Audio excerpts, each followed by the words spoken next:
أشهد أن لا إله إلا الله وحده لا شريك له ونشهد أن سيدنا ومولانا محمدا عبده ورسوله صلى الله تعالى عليه وعلى آله وأصحابه وبارك وسلم.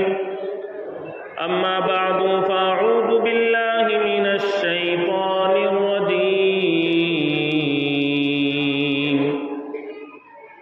بسم الله الرحمن الرحيم.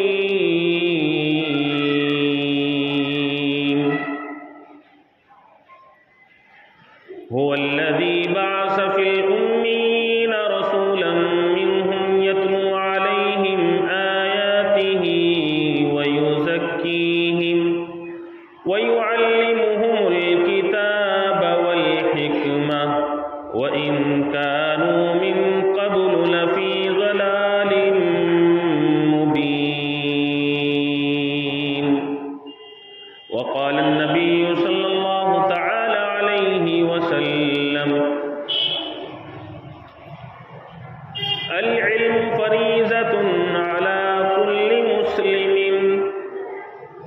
وقال عليه الصلاة والسلام: اطلبوا العلم من المهد إلى اللهد. وقال عليه الصلاة والسلام: من خرج في طلب العلم فهو في سبيل الله حتى يرجع، أو كما قال عليه الصلاة والسلام.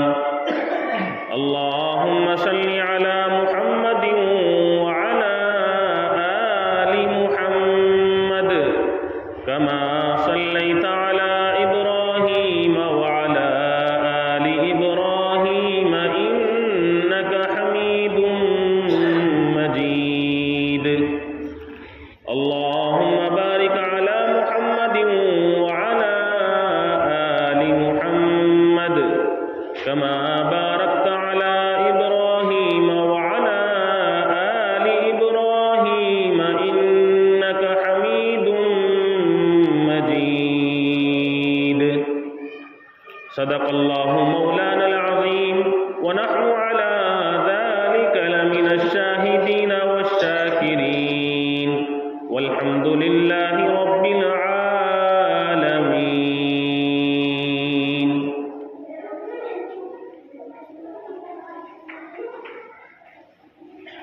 وہ معزز تھے زمانے میں مسلمان ہو کر، وہ معزز تھے زمانے میں مسلمان ہو کر، اور ہم ذلیل و خوار ہوئے تارک قرآن ہو کر. علم وہ دولت ہے جو کبھی لٹتی نہیں، علم وہ دولت ہے جو کبھی لٹتی نہیں، خرچ کرنے سے کبھی گھٹتی نہیں.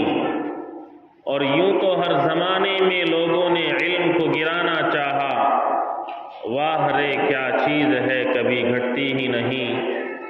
موقر حضرات گرامی قدر، بزرگوں، عزیز ساتھیوں، حق جل مجدہ کا احسان عظیم ہے کہ اس رب دو جہاں نے ہم کو اپنے مقدس اور پاک گھر میں آنے کی توفیق عنایت فرمائی. دوستوں اور بزرگوں، اللہ تبارک و تعالیٰ کی ذات وہ ذات ہے جس کے سوا کوئی معبود نہیں. اللہ تبارک و تعالیٰ کائنات کا پالنہار ہے. ساری انسانیت کو اسی رب نے پیدا کیا ہے. دنیا کی ہر چیز کو اسی رب نے بنایا ہے. پہاڑوں کو اسی نے زمین میں راسخ کیا ہے. آسمان و زمین کا پیدا کرنے والا، چاند سورج ستاروں کو آسمانوں میں سجانے والا صرف اور صرف وہی اللہ ہے، جس نے اس کائنات کو بنانے سے قبل سب سے پہلے اگر کسی چیز کو پیدا کیا ہے تو قلم کو پیدا کیا۔ اولھا ما خلق اللہ القلم، اللہ تعالیٰ نے اگر کسی چیز کو پیدا کیا ہے اس دنیا کو بنانے سے پہلے تو سب سے پہلے قلم کو پیدا فرمایا، اور قلم کو پیدا فرمانے کے بعد قلم نے اللہ سے سوال کیا، اے اللہ میں کیا کروں، مجھے کچھ کام بتلائی۔ اللہ نے کہا اکتب، لکھو، تمہارا کام تو لکھنے کا ہے۔ قلم نے پھر کہا ما اکتب یا اللہ، اے اللہ مجھے بتاؤ میں کیا لکھوں۔ اللہ تعالیٰ نے کہا اکتب وکان فیکون، جو چیز ہو چکی ہے اور جو آئندہ قیامت تک ہونے والی ہے ان تمام چیزوں کو لکھ دیجئے۔ قیامت تک آنے والی جتنی نسلیں ہیں ان کی ہسٹری کو لکھ دیجئے، قیامت تک آنے والی جتنی قومیں ہیں ان کی تقدیر کو لکھ دیجئے، ہر ایک انسان کو دنیا میں جا کر کیا کرنا ہے اس کی تمام زندگی کو لکھ دیجئے۔ چنانچہ قلم نے تمام کی تمام چیزوں کو لکھ دیا۔ لوہے محفوظ کے اندر ہر ایک انسان کی تقدیر لکھی ہوئی ہے اور اس کی زندگی کی ہسٹری لکھی ہوئی ہے۔ انسان کو دنیا میں کیا کرنا ہے وہ اللہ کے یہاں لکھا ہوا ہے، لیکن عزیز ساتھیوں بزرگوں، انسان دنیا کے اندر بسا اوقات وہ عمل کرتا ہے جس کی بنیاد پر اس کی تقدیر بدل جاتی ہے، اس لیے کہ اللہ تبارک و تعالیٰ نے دو راستے بنائے ہیں، ایک سیدھا راستہ، ایک الٹا راستہ، جو شیطان والا راستہ ہے، جو غلط راستہ ہے، جس راستے پر چل کر انسان بھٹک جاتا ہے اور صراط مستقیم سے ہٹ کر کے وہ ایسے راستے پر چلا جاتا ہے جس پر لوگ گمراہ ہوتے ہیں، اپنے رب کو بھول جاتے ہیں، اسلام کو بھول جاتے ہیں، اپنے ایمان کو بھول جاتے ہیں، جس راستے پر جانے کے بعد انسان کو سوائے دشواریوں کے اور مشکلات کے کوئی چیز دیکھنے کو نظر نہیں آتی ہے۔ کبھی کبھی انسان اس راستے پر جا کر کے پھسل جاتا ہے۔ اس وقت میں انسان کو چاہیے کہ وہ کبھی اپنے لیے غلط راستہ اختیار نہ کرے، وہ ہمیشہ اپنے لیے صراط مستقیم کو اختیار کرے، جن راستوں پر اللہ تعالیٰ نے انعام فرمایا ہے اور جن راستوں پر اللہ تعالیٰ نے اب سے پہلے صحاباؤں کو کامیاب کیا ہے، انسان کو چاہیے کہ ان راستوں کے اوپر چلنے کی کوشش کرے۔ میں عرض کر رہا تھا کہ اللہ تبارک و تعالیٰ نے دنیا کے اندر جتنے بھی انسان پیدا کیے ہیں ان کی رشد و ہدایت کے لیے اور ان کو راہ راست پر لانے کے لیے اللہ تعالیٰ نے انبیاء علیہ الصلاۃ والسلام کو دنیا کے اندر مبعوث فرمایا۔ ہر نبی نے آ کر کے دنیا میں اللہ کے ایک ہونے کی دعوت دی کہ کائنات کو بنانے والا صرف اور صرف ایک اللہ ہے۔ ہر نبی نے دنیا میں آ کر کے اسلام کی دعوت دی کہ جو اسلام کی چھتر و چھاؤں کے اندر آ جائے گا وہ انسان دنیا میں کامیاب اور کامران ہے، اور جو اسلام سے ہٹ کر کے اپنی زندگی کو گزارنے کی کوشش کرے گا وہ اس دنیا میں بھی تباہ کن ہوگا اور آخرت میں تباہ اور برباد ہوگا۔ ہر نبی کا مشن یہ ہے۔ چنانچہ آخر میں اللہ کے نبی علیہ الصلاۃ والسلام، شہنشاہ بطحہ، تاجدار مدینہ، محبوب کبریا جناب محمد رسول اللہ صلی اللہ علیہ وسلم دنیا کے اندر تشریف لائے۔ آپ کا مقصد اور آپ کا مشن یہی ہے کہ میری قوم اور اللہ کے یہ بندے سیدھے راستے پر آ جائیں، صراط مستقیم پر آ جائیں اور مجھ کو اپنا نبی مان لیں، میرے طریقوں کو اختیار کر لیں۔ آخر میں محمد رسول اللہ صلی اللہ علیہ وسلم تشریف لائے۔ ان کا مشن بھی یہی اور ان کا دنیا میں آنے کا مقصد بھی یہی ہے۔ میں نے اب سے پہلے کئی جمعوں میں اس آیت کی تفسیر بھی کی ہے جس کے اندر اللہ تعالیٰ یوں کہہ رہے ہیں کہ ہم نے جناب محمد رسول اللہ صلی اللہ علیہ وسلم کو دنیا کے اندر 3 عظیم مقصد کے لیے پیدا فرمایا ہے۔ ان میں سے 2 عظیم مقصد اب سے پہلے جمعوں میں بیان ہو چکا ہے۔ پہلا مقصد تو یہ کہ یہ محمد آپ کے سامنے قرآن پیش کرے، رب کا فرمان پیش کرے، قرآن کی نشانیوں کو بتائے، رب کی نشانیوں کو بتائے، قیامت تک آنے والی نسلوں کی تباہی اور ان کی کامیابی کے بارے میں بتائیں، کس راستے پر چلنے سے انسان کامیاب ہو سکتا ہے اور کن راستوں پر چلنے سے انسان تباہ و برباد ہو سکتا ہے۔ اس کی مکمل وضاحت اب سے پہلے جمعوں میں آ چکی ہے، اور نبی کا آنے کا دوسرا مقصد یہ ہے وَيُزَكِّيهِمْ کہ لوگوں کے دلوں کی صفائی کر دی جائے، ان کے دلوں کا تزکیہ کر دیا جائے اور ان کے دل کو پاک اور صاف کر دیا جائے کہ آپس میں پیار محبت سے رہنا چاہیے۔ اگر کوئی اپنے دل کے اندر کینہ رکھتا ہے اور دشمنی رکھتا ہے، عداوت رکھتا ہے، وہ انسان دنیا میں بھی تباہ و برباد ہے اور آخرت میں بھی تباہ و برباد ہے۔ اور آج آپ کے سامنے نبی کا آنے کا تیسرا عظیم مقصد بیان کیا جائے گا، وَيُعَلِّمُهُمُ الْكِتَابَ وَالْحِكْمَةَ، جس کو قرآن کہتا ہے کہ ہم نے نبی کو دنیا کے اندر مبعوث فرمایا اس لیے تاکہ وہ آپ کے سامنے کتاب کا علم پیش کر سکے، حکمت کا علم پیش کر سکے، تاکہ آپ کو بتا سکے کہ آپ کو زندگی اگر گزارنی ہے تو آپ کو ان مسائل سے گزرنا ہوگا، ان مراحل سے گزرنا ہوگا۔ کتاب کے ان مسائل کو مان کر کے تمہیں اپنی زندگی گزارنی ہے۔ اگر تم تجارت کرو گے تو تمہیں مسائل سیکھنا پڑے گا، اگر تمہیں کوئی اور کام شروع کرنا ہے تو اس کے مسائل علماء سے پوچھنے پڑیں گے، اگر تم کوئی اور کام شروع کرنا چاہتے ہو تو اس کے مسائل بھی اپنے علماء سے سیکھنے پڑیں گے، اگر تم تبلیغ کرنا چاہتے ہو اس کی حکمتیں بھی علماء سے سیکھنی پڑیں گی۔ غرضے کے کائنات کے اندر جو بھی کام تم کو پیش آئے گا وہ تمام کے تمام کام کرنے کے لیے اور ان کو انجام دینے کے لیے ان کا علم کا سیکھنا انتہائی ضروری ہوگا۔ اس لیے اللہ کے نبی علیہ الصلوۃ والسلام دنیا کے اندر تشریف لائے، وَيُعَلِّمُهُمُ الْكِتَابَ وَالْحِكْمَةَ کہ میں اپنی قوم کو اور قیامت تک آنے والی نسلوں کو کتاب کا علم بانٹوں، ان کو سکھلاؤں، ان کو حکمت کا علم سکھلاؤں کہ تمہیں دنیا کے اندر کس طرح رہنا ہے اور کس طرح سے تمہیں اپنے علماء سے فیض اٹھانا ہے۔ اس لیے اللہ کے نبی علیہ الصلوۃ والسلام دنیا کے اندر تشریف لائے۔ غور کرنے کی بات ہے، آج علماء سے مسائل کرنا تو دور کی بات، آج ہم علماء سے اتنے دور ہو چکے ہیں کہ آج ان کی مجلسوں میں جانے کے لیے ہم تیار نہیں ہیں۔ حالانکہ قرآن کریم کے اندر اللہ تبارک و تعالیٰ نے ارشاد فرمایا قُلْ اطیعوا اللَّهَ وَاطیعوا الرَّسُولَ کہ اے نبی آپ کہہ دیجئے آپ اللہ کی اطاعت کرو، رسول کی اطاعت کرو۔ اور فرمایا اب رسول آنے والے نہیں ہیں، اب رسول کا سلسلہ ختم ہو چکا ہے، نبیوں کا سلسلہ ختم ہو چکا ہے۔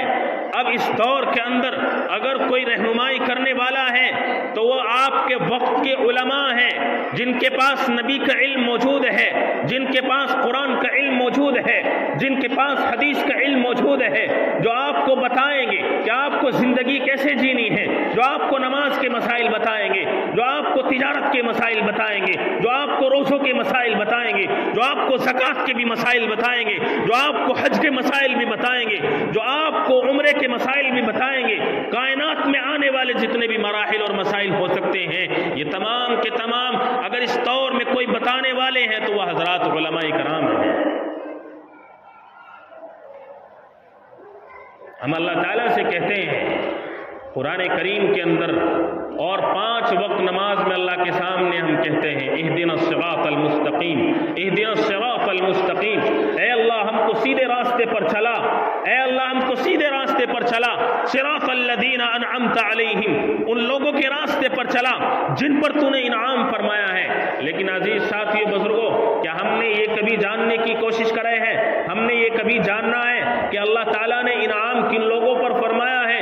قرآن کے دوسرے مقام پر اللہ تبارک و تعالیٰ نے ارشاد فرمایا اولئک الذین انعم اللہ علیہم من النبیین والصدیقین والشہداء والصالحین۔ قرآن کہتا ہے کہ ہم نے 4 قسم کے لوگوں پر انعام فرمایا ہے۔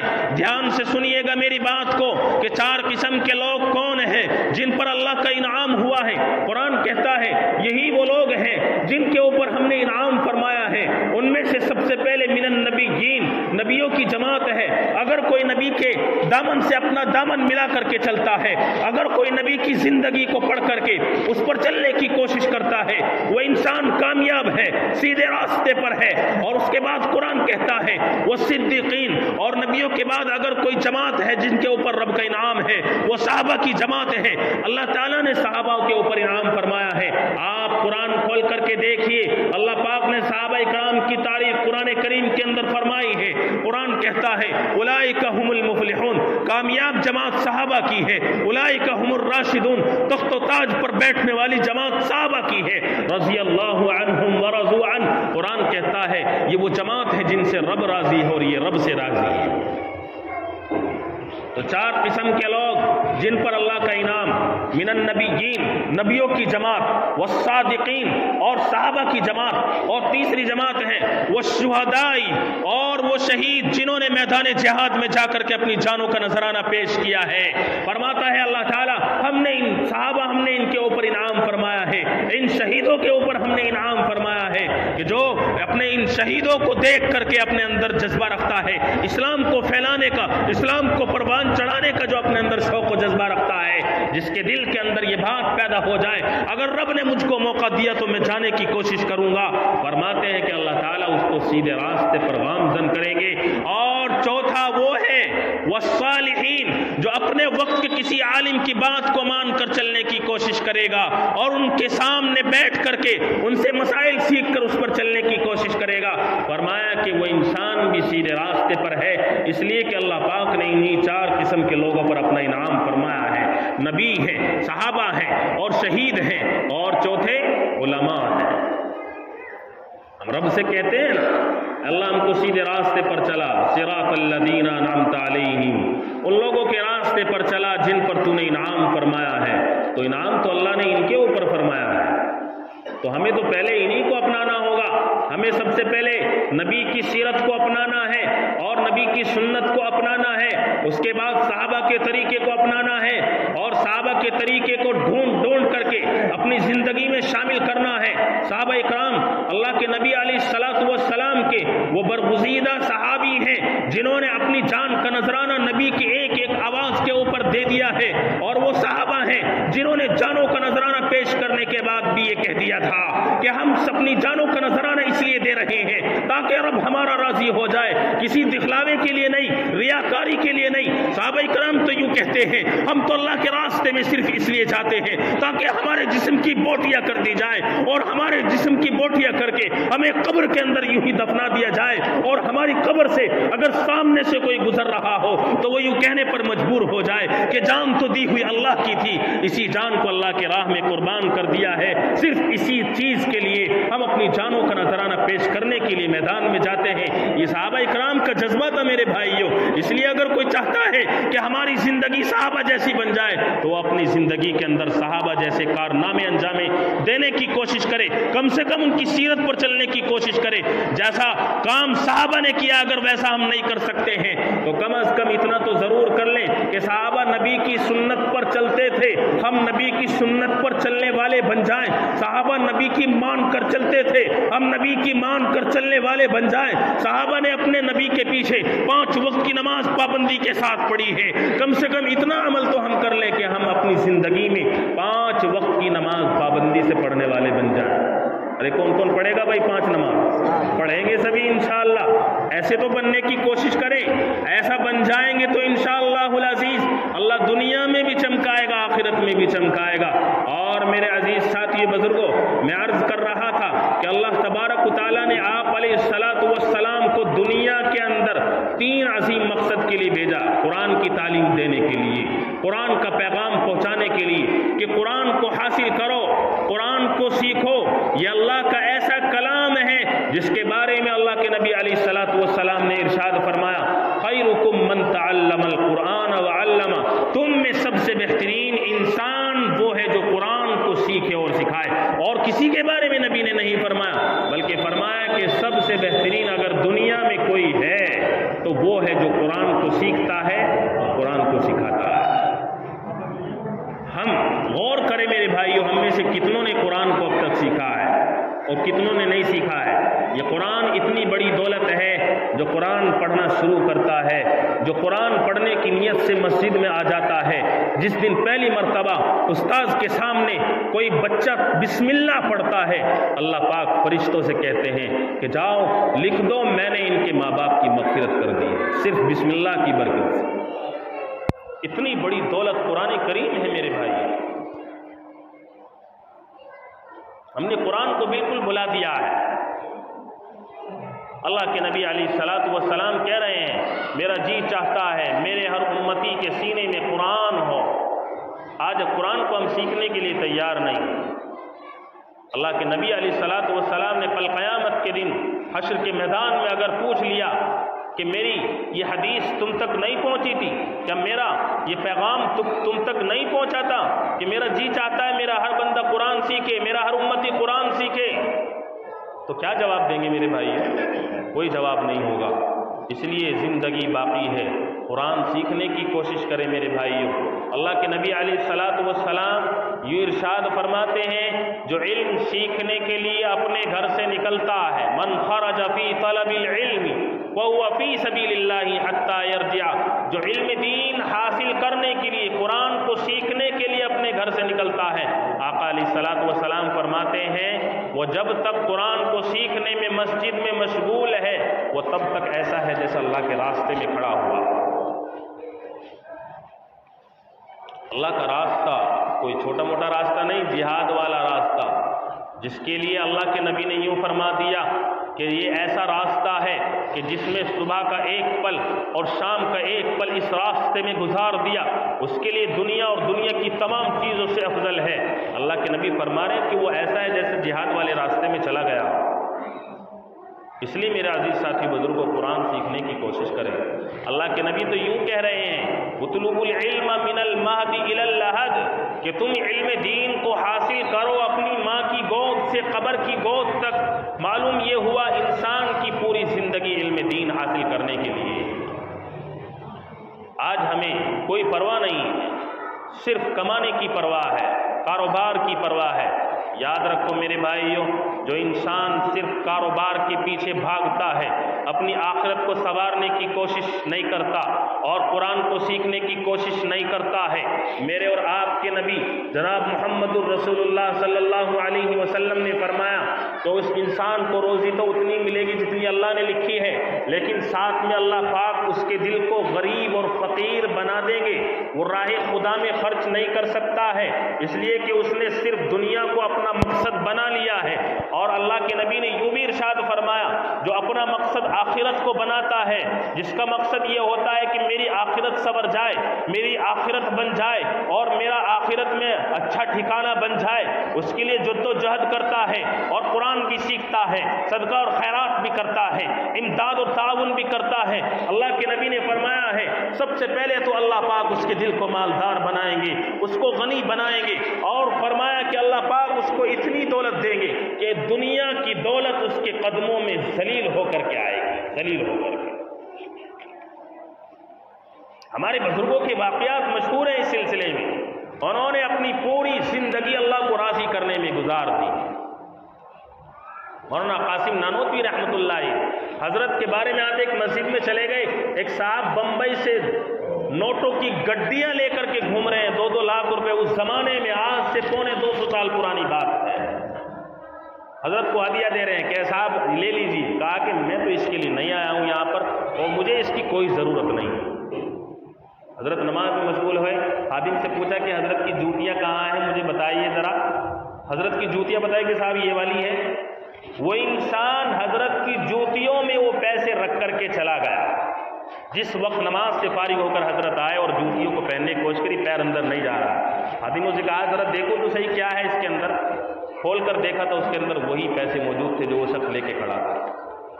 حضرت نے کہا کہ آج مجھے یقین ہو گیا ہے جو اللہ کے لیے کام کرتا ہے اللہ پاک دولت ذلیل کر کے قدموں میں ڈال دیتے، آج ہی آ گئی۔ اس لیے میرے عزیز ساتھی بزرگوں، دولت تو مل کے رہے گی جتنی اللہ نے لکھ رکھی ہے، لیکن اللہ کے لیے کام کرو گے، اپنی آخرت کو بنانے کے لیے آگے بڑھو گے تو اللہ پاک دولت بے پناہ دے گا۔ اس لیے آج ہم سب یہ نیت کریں کہ انشاءاللہ اللہ کو راضی کرنے والے ہم کام کریں. کون کون کریں گے؟ ہاتھ اٹھا کے بتائیں. سب کریں گے. قرآن پڑھیں گے سب انشاءاللہ. پڑھنے آئیں گے. کون کون پڑھنے آئے گا؟ مغرب بعد میں پڑھاؤں گا. بتاؤ کون کون آئے گا؟ سب آئیں گے پڑھنے؟ آدھے اٹھا رہے آدھے نہیں اٹھا رہے. ارے نیت تو کر لو, اللہ قبول کرے گا انشاءاللہ. ہاں, قرآن پڑھنے کے لیے آئیں. ایک حرف سیکھو, چاہے ایک الف ہی آپ کو سیکھنا ہے. الف پڑھ کے جاؤ. فرمایا اللہ کے نبی علیہ السلام نے کہ جو شخص یہ نیت کر لے گا کہ مجھے حافظ قرآن بننا ہے, اور موت تک اس نے چاہے قاعدہ ہی پورا کیا ہو, ایک ہی حرف سیکھ رہا ہے, اس سے آگے پڑھا ہی نہیں جا رہا, آپ 10 منٹ دے کے جاؤ, ایک ہی حرف سیکھ کے جاؤ. فرمایا کہ قبر میں اگر وہ رکھ دیا گیا اور اس کی نیت حافظ بننے کی تھی, قبر کے اندر فرشتے آئیں گے اور اس کو پورا حافظ بنا کے جائیں گے. قیامت کے دن جب وہ اٹھے گا تو حافظوں کے ساتھ اٹھایا جائے گا. اس کا مقام حافظوں کے ساتھ ہوگا میرے بھائی. اس لیے آپ سب پڑھنے کی نیت کریں. ہم پڑھانے کے لیے تیار ہیں. جب آپ کو وقت ہو جب آئیے. 5 نمازوں میں جب بھی آپ کو ٹائم ملے, مجھے ظہر بعد پڑھنا ہے, ظہر بعد پڑھیے, آپ پڑھ کے جائیے. اس لیے نیت کر لیں کہ انشاءاللہ ہم سب قرآن کو سیکھیں گے اور اپنے بچوں کو بھی قرآن سکھائیں گے. کریں گے نا انشاءاللہ. اب آخر میں جو بھی آپ سے ہو سکتا ہے اپنی مسجد کے لیے تعاون کرو. دیکھو آپ کی مسجد میں بہت کام ہے, ٹائلز پتھر بھی لگنی ہے اور بھی بہت سارے کام ہیں. ابھی کہا تھا نا بھائی یہاں اللہ کے لیے کام کریں گے, تو اللہ کے لیے کام کرو گے. آ جاؤ بھائی, اللہ راضی ہو جائے گا خدا کی قسم. دیکھو جب دین کی بات ہوتی ہے اور اس کے بعد اگر ہم اللہ کو راضی کرنے کے لیے پیسے نکالیں گے تو یقیناً اللہ راضی ہوگا. دین کی بات سننے کے بعد جو شخص چندہ دیتا ہے یقیناً اللہ اس سے راضی ہوتے ہیں اور اللہ اس کے مال میں ہمیشہ برکت عطا فرماتا ہے. اللہ کے نبی علیہ الصلوۃ والسلام نے مسجد نبوی کے اندر جب بھی چندہ کیا, دین کی باتیں بتا کر صحابہ کو جب بھی اعلان لگایا, صحابہ اپنے گھر سے پوری اپنی تجوری خالی کر کے لے آئے. ابو بکر صدیق کے بارے میں آتا ہے کہ گھر کا پورا سامان جھاڑو لگا کے, یہاں تک کہ سوئی بھی تھی وہ بھی لے کر کے آ گئے. اپنے کپڑوں میں بٹن تھے وہ بھی نکال کے رکھ دیے اور کانٹوں سے اپنے بٹن کو لگایا ہے. یہ حال ابو بکر صدیق کا ہے. اس لیے میرے بھائیوں کوشش کر لو. 150 روپے کوئی بڑی بات نہیں ہوتی ہے. آ جاؤ لے کر کے بھائی, جلدی جلدی کوشش کر لو. جو دے گا یقیناً اس کا فائدہ ہوگا. لے آؤ بھائی میرے بھائی. ماشاءاللہ ہمارے یوسف بھائی نے 500 روپے دیے ہیں اور ایک صاحب نے 100 روپے دیے ہیں. کر لو بھائی, جس کے پاس جیسا موقع ہو لے کر آ جائے. صرف 2 منٹ کے اندر اپنی جیبوں میں ہاتھ ڈالو, کچھ نہ کچھ نکلے گا. سب کی جیب میں کچھ نہ کچھ دھرا ہے, ایسی بات نہیں ہے جیب کسی کی خالی نہیں ہے, سب کی جیب میں پیسے ہیں. کر لو بھائی, کر لو میرے بھائی. اللہ دیکھ رہا ہے کہ میرے بندے میری مسجد کے لیے کیا کر رہے ہیں. میرا نام مسجد میں لیا جا رہا ہے, میرے نام پہ وہ کیا نکال رہے ہیں. اللہ دیکھ رہا ہے میرے بھائی. لے آؤ بھائی جلدی جلدی سے, کر لو ہمت. موقع, یہ غنیمت کے موقع ہیں. ہماری زندگی کے اندر جو کچھ خرچ ہو رہا ہے یہ سمجھو کہ ہماری زندگی کے سنہرے پل ہیں جن کو سونے کے قلم سے لکھ دیا جائے تو یہ بھی کم ہوگا میرے بھائی. اس لیے کہ جب آنکھ مٹ جائے گی کوئی نہیں دے سکتا پھر پیسہ, سب قبر میں پڑے ہوں گے. یہ تو جب تک ہماری آنکھ کھلی ہوئی ہے دے رہے ہیں, آنکھ مٹ جائے گی تو ہم تھوڑی دیں گے. پتہ نہیں ہمارے پیچھے کون دے گا نہیں دے گا, لیکن آپ جب ہی دیں گے جب آپ کی آنکھ کھلی ہوئی. جس دن مٹ جائے گی نہیں دے سکتے. کر لو بھائی ہمت. یہ پل جو ہے میدان حشر کے اندر آپ کو کام دیں گے انشاءاللہ. لے آؤ میرے بھائی, کر لو ہمت ماشاءاللہ. جلدی جلدی لے کر کے آ جائے. اور میرے بھائی ہمت کر لیں, پیچھے والے بھی ہمت کر لیں. آ جاؤ بھائی. اچھا, دوسری چیز یہ ہے, میں نے آپ حضرات کو پہلے بھی بتایا تھا کہ مسجد کے لیے بھائی روزانہ 10 روپے ہم نکال لیا کریں. اس سے بہت بڑا فائدہ ہوگا. ایک تو یہ ہے مسجد کے نام پہ آپ 10 روپے نکالیں گے تو اللہ پاک اسی وقت سے لے کر کے آپ کے کاروبار میں برکت عنایت فرمائیں گے, اور اس سے مسجد کا بہت بڑا فائدہ بھی ہوگا انشاءاللہ. جہاں آپ اور صدقے کے پیسے نکالتے ہیں 10 روپے مسجد کے نام بھی نکال دیا کریں, 10 روپے مسجد کے نام بھی نکال دیا کریں. تو اس کی ہم سب کوشش کریں کہ انشاءاللہ روزانہ 10 روپے نکالا کریں, اور جب بھی مہینہ ہو جائے لا کر کے مسجد میں جمع کریں گے انشاءاللہ. اللہ پاک عمل کی توفیق عطا فرمائے. آمین. وآخر دعوانا ان الحمد للہ رب العالمین. سنتیں پڑھ لیجیے, اس کے بعد انشاءاللہ